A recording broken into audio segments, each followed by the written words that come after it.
Now, I'm sure there's a lot of women out there who are dreading the day they turn 30, but this girl is certainly not one of those people. Because my 29th year has been an absolute shit show from start to finish. In the past year, I've dealt with the loss of a family member, a parasite, my husband being diagnosed with cancer, and to top it all off, I survived Canada's worst natural disaster in history. What does this mean for you? It means I'm about to make it rain dirty 30 wisdom in a two-part video blog. For part one of this video blog, I am going to describe the first three events that rocked my world in this 29th year.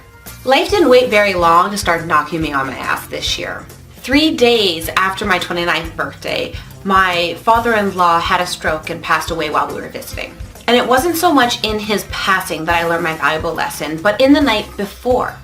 See, I had bought Mike's family all ugly Christmas sweaters, and we were going to take a family picture with them on. Obviously, my father-in-law wasn't pumped about the idea, but he was going to do it to appease me. And the night before he passed away, he came into the living room and he put the sweater on his chest and he said, "Tomorrow I'm going to put this sweater on."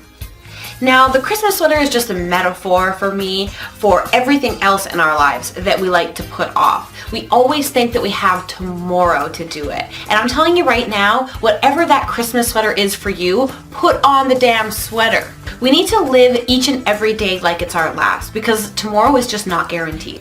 The second lesson I'm going to share in this blog is by far the least tragic and yet one of the more traumatic experiences of my 29th year. I had a parasite called lice, and it was absolutely so disgusting, but at the same time, I learned so much from those little buggers. In some way, I was reminded by them of how I used to be when I was younger.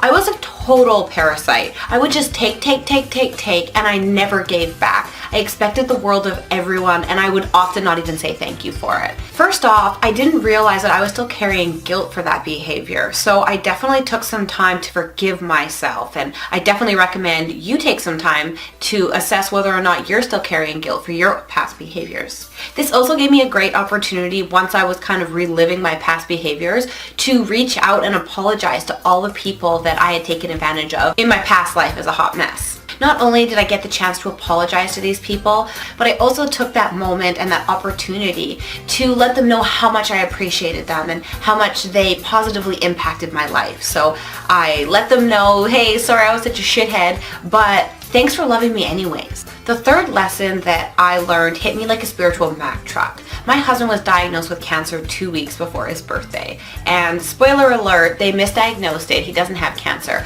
But in that moment, I felt like the floor had fallen out below me. I had no idea what I was going to do. And just like my father-in-law passing away taught me that I need to live each day like it's my last, this misdiagnosis taught me that I need to love each day like it's my last.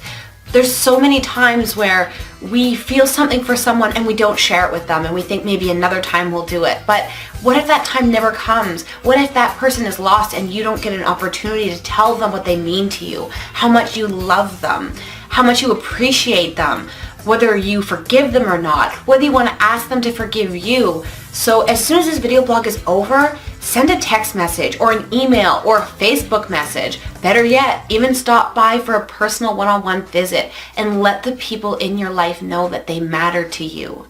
Don't hold it off until tomorrow.